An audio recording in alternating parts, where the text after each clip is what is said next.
Mr. President, and Happy New Year to all of the members of the Security Council and the General Assembly. In the past week, what has happened on the ground throughout the nation of Iran is something the world must take note of. It is a spontaneous expression of fundamental human rights. The Iranian people are rising up in over 79 locations throughout the country. It is a powerful exhibition of brave people who have become so fed up with their oppressive government that they're willing to risk their lives in protest. The world should applaud their courage. The voices of the Iranian people should be heard. We have debated the proper role of human rights in the Security Council. Some of our colleagues believe that human rights have no place here. They believe human rights and fundamental freedoms are the business only of the governments that control them. The United States does not share that belief. Human rights are not the gift of governments. They are the inalienable right of the people themselves. Freedom and human dignity cannot be separated from peace and security. When the rights of the people are denied, the people rightly resist. If the concerns are not acknowledged, then peace and security are inevitably threatened. We have seen that repeatedly throughout human history. The case of Syria provides a horrible recent testament to this fact. And what is happening in the towns and cities across Iran right now bears out this fundamental truth. The Iranian regime's contempt for the rights of its people has been widely documented for many years. The people of Iran have finally had enough, and they are showing it by taking to the streets. The Iranian people understand the nature of their regime. They understand that their lack of voice in their government has allowed the regime to ignore them, and it has allowed the regime to spread conflict and instability far and wide. If you listen to the slogans they chant in the street, this understanding comes through loud and clear. The United Nations reports that the Iranian regime spends at least $6 billion every year propping up the murderous Assad regime in Syria. The people of Iran know this, and so they are telling the government, quote, "Let go of Syria, think of us." The Iranian regime spends millions on militias in Iraq each year. It gives millions more each year to the Houthi rebels in Yemen, including sending them ballistic missiles to fire at other countries. Meanwhile, the average Iranian family is 15% poorer today than it was 10 years ago. So the Iranian people demand, think of us.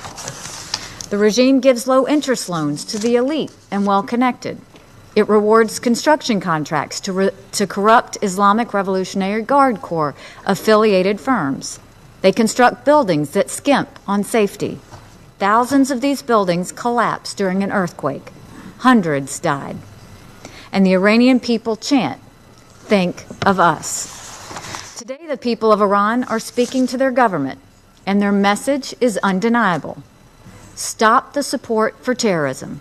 Stop giving billions of our money to killers and dictators. Stop taking our wealth and spending it on foreign fighters and proxy wars. Think of us. Freedom-loving nations worldwide have spread support for the cause of the Iranian people. Canada, Norway, the United Kingdom, Israel, France, Sweden, the European Union. We honor and appreciate all of these statements of support for universal human rights. But we must do more.